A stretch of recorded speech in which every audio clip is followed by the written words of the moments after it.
संसद अधिवेशनलाई आकस्मिक रूपले अन्त्य गरेर पार्टी विभाजनका लागि अध्यादेश ल्याउने, दलभित्रका केही अराजक र पदोल्लुक व्यक्तिहरूलाई विभाजनका लागि वैधानिक आधार प्रदान गर्ने, अलोकतान्त्रिक र विभाजनकारी योजनाप्रति गम्भीर विरोध प्रकट गर्दछ। 40% दुवैतिर र भन्ने जुन शब्द थियो अहिले त त्यसलाई घटाएर 20% बनाइएको छ। पार्टी विभाजन गर्नु लोकतन्त्रलाई सुदृढ गर्ने तरिका होला। नेकपा एमाले चिन्नुभएकै होला। नेकपा एमालेको तरिकाले प्रतिवाद गर्छ, शान्तिपूर्ण, लोकतान्त्रिक र जनपरिचालनका माध्यमबाट। त्यति चाहिँ पुर्याइन्छ भन्ने होला उहाँहरूको हिसाब किताब। 20 वर्षपछि अफगानिस्तानबाट अमेरिका र नाटो आबद्ध सैनिकहरू फिर्ता भएका छन्। राष्ट्रपति लगायत कतिपय उच्चपदस्थ व्यक्तिहरूले मुलुक छाडेका छन् र राजधानी काबुल लगायत मुलुकको अधिकांश भूभाग तालिबानी विद्रोहीहरूको नियन्त्रणमा पुगेको छ। यी घटनाक्रमहरूका कारण अफगानिस्तानभित्र मात्र होइन, समग्र दक्षिण एसियासहित विश्वभरि नै अन्यल आशंका र चिन्ता व्याप्त भएको छ। त्यहाँ रहेका नेपालीहरूको सुरक्षित स्वदेश फिर्तीका लागि प्रभावकारी र तीव्र तयारीमा लाग्नुको सट्टा वर्तमान सरकार यस घटनाप्रति किङ कर्तव्य विमूढ, उदासीन र गैर जिम्मेवार देखिएको छ। अफगानिस्तानमा रहेका सबै नेपालीहरूको शीघ्र र सुरक्षित स्वदेश फिर्ती सुनिश्चित गर्न माग गर्दछ। लोकतान्त्रिक प्रणालीलाई नै विवादित बनाउने र सङ्कटतिर धकेल्ने यस क्रियाकलापप्रति खबरदारी गर्दै सशक्त प्रतिवाद गर्ने सङ्कल्प गर्दछ। यसबाट उत्पन्न हुने परिणामप्रति सरकार स्वयं नै जिम्मेवार हुनुपर्नेछ। पार्टी स्थायी कमिटीको 109औं बैठक भर्खरै सम्पन्न भएको छ। बैठकले दुईवटा विशेष निर्णय गरेको छ, म यहाँलाई जानकारी गराउन चाहन्छु। निर्णय नै यहाँलाई सुनाउन चाहन्छु। सङ्घीय संसदको चालु अधिवेशन हिजो साउन 32 गते मध्यरातिदेखि हठात अन्त्य गरिएको छ। 1 दर्जनभन्दा बढी अध्यादेशहरूको बारेमा निर्णय गर्नुपर्ने, संसदमा विचाराधीन कैयौँ विधेयकहरूको टुङ्गो लगाउनुपर्ने र जनसरोकारका अनेकौँ विषयहरूबारे बहस गर्नुपर्ने संसदको अधिवेशनलाई 1 महिनासम्म बिजनेसविहीन बनाउँदै अन्त्य गरेर सरकारले आफू र गठबन्धन आबद्ध पार्टीहरूबाट संसदका बारेमा यस अगाडि भनिएका विषय केवल ढोङ र आडम्बर मात्रै थिए भन्ने पुष्टि गरेको छ। यसले गठबन्धनले विगतमा सार्वजनिक रूपमा व्यक्त गरेका अभिव्यक्ति र साझा न्यूनतम कार्यक्रममा लिखित रूपमा व्यक्त गरेको प्रतिबद्धताको समेत धज्जी उडाएको छ। यसमाथि संसद अधिवेशनलाई आकस्मिक रूपले अन्त्य गरेर पार्टी विभाजनका लागि अध्यादेश ल्याउने, प्रमुख प्रतिपक्ष दलभित्रका केही अराजक र पदोल्लुक व्यक्तिहरूलाई विभाजनका लागि वैधानिक आधार प्रदान गर्ने र लोकतान्त्रिक प्रणालीभित्र चरम विकृति र भ्रष्टता भित्र्याउने जुन तयारी गरिँदैछ, यो विषय अत्यन्त आपत्तिजनक, निन्दनीय र अस्वीकार्य छ। हाम्रो पार्टी गठबन्धन सरकारका यस्ता असंसदीय, अलोकतान्त्रिक र विभाजनकारी योजनाप्रति गम्भीर विरोध प्रकट गर्दछ। लोकतान्त्रिक प्रणालीलाई नै विवादित बनाउने र सङ्कटतिर धकेल्ने यस क्रियाकलापप्रति खबरदारी गर्दै सशक्त प्रतिवाद गर्ने सङ्कल्प गर्दछ। यसबाट उत्पन्न हुने परिणामप्रति सरकार स्वयं नै जिम्मेवार हुनुपर्नेछ। पार्टीका सबै नेता कार्यकर्ताहरूलाई पार्टीलाई विभाजित गर्ने हरेक षड्यन्त्रका विरुद्ध दृढतापूर्वक उभिन र पार्टी एकताको पक्षमा सक्रिय योगदान गर्न बैठक आह्वान गर्दछ। दोस्रो, अफगानिस्तानमा हालै तीव्र रूपमा नयाँ घटनाक्रमहरू घटित भएका छन्। 20 वर्षपछि अफगानिस्तानबाट अमेरिका र नाटो आबद्ध सैनिकहरू फिर्ता भएका छन्। राष्ट्रपति लगायत कतिपय उच्चपदस्थ व्यक्तिहरूले मुलुक छाडेका छन् र राजधानी काबुल लगायत मुलुकको अधिकांश भूभाग तालिबानी विद्रोहीहरूको नियन्त्रणमा पुगेको छ।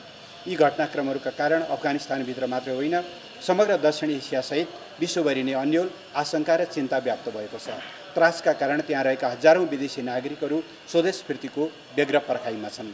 दक्षिण एसियाली क्षेत्रीय सहयोग सङ्गठन सार्कको अध्यक्ष राष्ट्र हुनुको नाताले सङ्गठनको सदस्य राष्ट्र अफगानिस्तानका बारेमा अन्य सदस्यहरूसँग छलफल र समन्वय गर्ने, सम्बद्ध सबै पक्षलाई अधिकतम संयम अपनाउन आग्रह गर्ने र त्यहाँ रहेका नेपालीहरूको सुरक्षित स्वदेश फिर्तीका लागि प्रभावकारी र तीव्र तयारीमा लाग्नुको सट्टा वर्तमान सरकार यस घटनाप्रति किङ कर्तव्य विमूढ, उदासीन र गैर जिम्मेवार देखिएको छ।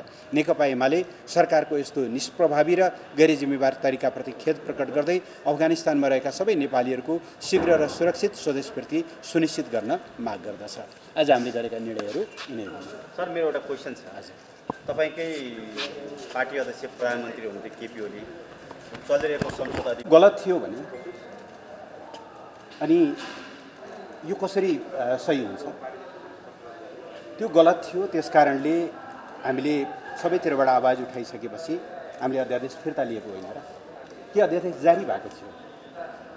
यहाँलाई यति त हेक्का होला कि पार्टीभित्र छलफलपछि हामीले त्यो अध्यादेश फिर्ता लियौँ। त्यस कारणले त्यो आवश्यक छैन भनेर निष्कर्षमा पुगिसकेको विषय।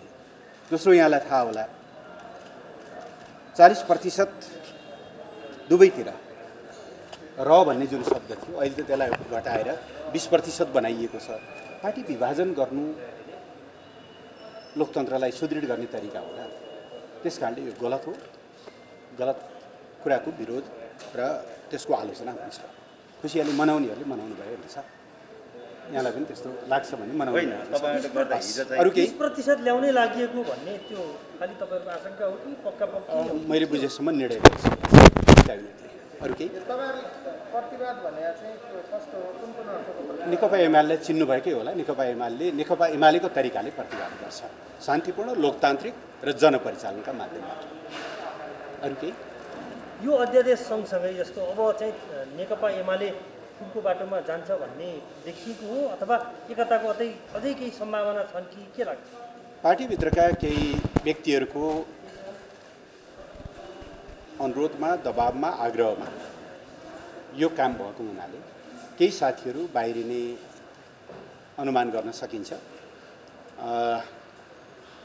पार्टीभित्र सकारात्मक ढङ्गले योगदान गर्न चाहने, एकताको पक्षमा उभिन चाहने साथीहरूलाई हामीले बैठकबाट आह्वान गरेका छौँ। तर केही व्यक्तिहरू त अब 20% नपुग्ने स्थितिभित्र उहाँहरू 15% भएर पनि छुटिन चाहनुहुन्थ्यो। त्यस कारणले गर्दाखेरि केही व्यक्तिहरू बाहिरिने कुरा चाहिँ लगभग त्यस्तो देखिन्छ। 20%ले छुट्टिने पक्का पक्की भएर 20%को नियम ल्याउनु भयो। त्यो त मैले भन्नु मिलेन होइन, उहाँहरूलाई सोध्नु होला। त्यति चाहिँ पुर्याइन्छ भन्ने होला उहाँहरूको हिसाब किताब। अरू केही छ साथी? तपाईँको पक्षबाट थप केही कोसिस कुनै त्यस्तो अर्को हामी त कोसिस जारी नै छ। अनौपचारिक कुराहरू भइरहेको छ। हस् त, धन्यवाद।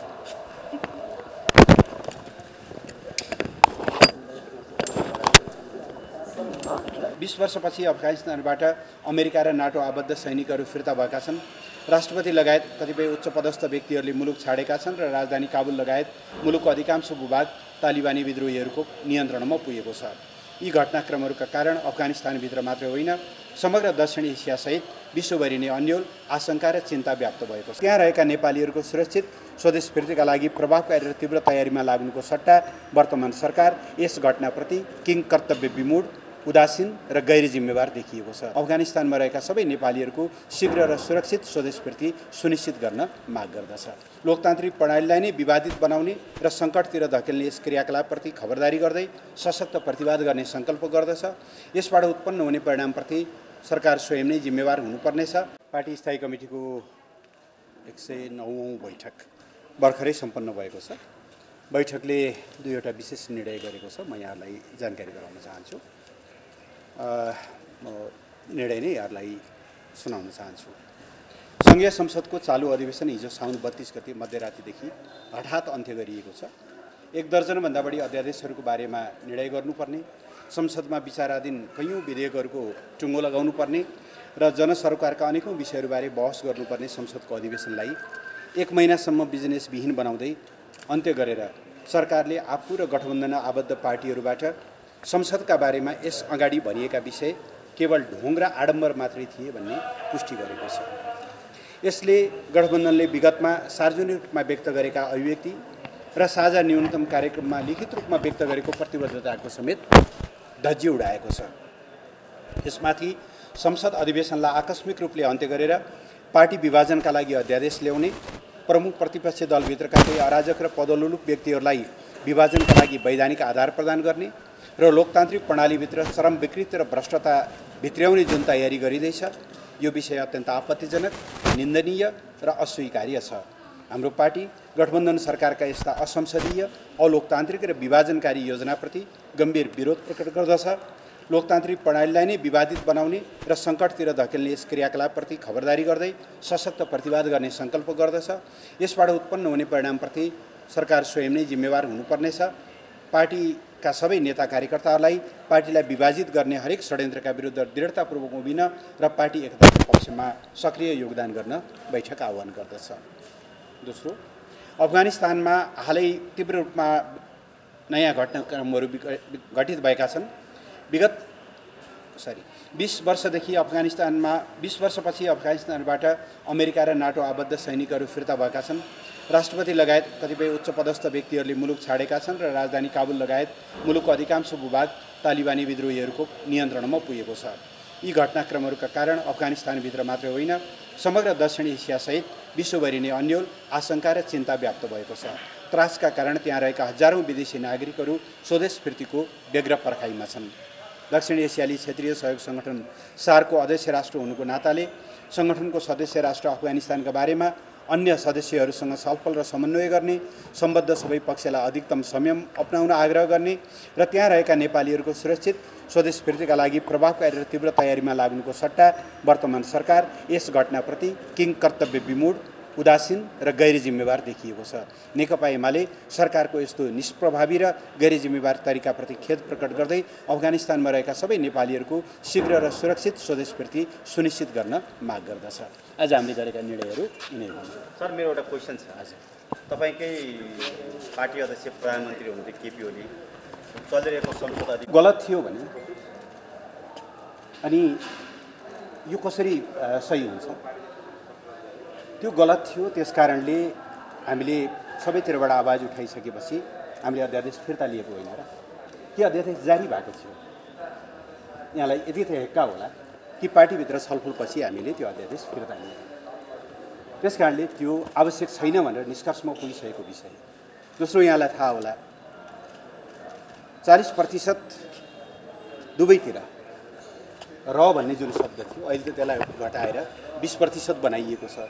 पार्टी विभाजन गर्नु लोकतन्त्रलाई सुदृढ गर्ने तरिका होला। त्यस कारणले यो गलत हो। गलत कुराको विरोध र त्यसको आलोचना हुन्छ। खुसीयाली मनाउनेहरूले मनाउनु भयो हुन्छ।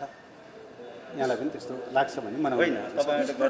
अरू केही 20% ल्याउनै लागि भन्ने त्यो खालि तपाईँहरूको आशंका हो कि पक्का पक्की? मैले बुझेसम्म निर्णय गरेँ क्याबिनेटले। अरू केही प्रतिवाद भने चाहिँ कस्तो हो, कुन कुन अर्थको? नेकपा एमालेलाई चिन्नुभएकै होला। नेकपा एमालेको तरिकाले प्रतिवाद गर्छ, शान्तिपूर्ण, लोकतान्त्रिक र जनपरिचालनका माध्यमबाट। अरू केही? यो अध्यादेश सँगसँगै जस्तो अब चाहिँ नेकपा एमाले फुलको बाटोमा जान्छ भन्ने देखिएको हो अथवा एकताको अझै केही सम्भावना छन् कि के लाग्छ? पार्टीभित्रका केही व्यक्तिहरूको अनुरोधमा, दबावमा, आग्रहमा यो काम भएको हुनाले केही साथीहरू बाहिरिने अनुमान गर्न सकिन्छ। पार्टीभित्र सकारात्मक ढङ्गले योगदान गर्न चाहने, एकताको पक्षमा उभिन चाहने साथीहरूलाई हामीले बैठकबाट आह्वान गरेका छौँ। तर केही व्यक्तिहरू त अब 20% नपुग्ने स्थितिभित्र उहाँहरू 15% भएर पनि छुटिन चाहनुहुन्थ्यो। त्यस कारणले गर्दाखेरि केही व्यक्तिहरू बाहिरिने कुरा चाहिँ लगभग त्यस्तो देखिन्छ। 20%ले छुट्टिने पक्कापक्की भाव भएर 20%को नियम ल्याउनु भयो। त्यो त मैले भन्नु मिलेन होइन, उहाँहरूलाई सोध्नु होला। त्यति चाहिँ पुर्याइन्छ भन्ने होला उहाँहरूको हिसाब किताब। अरू केही छ साथी? तपाईँको पक्षबाट थप केही कोसिस कुनै त्यस्तो अर्को हामी त कोसिस जारी नै छ। अनौपचारिक कुराहरू भइरहेको छ। हस् त, धन्यवाद।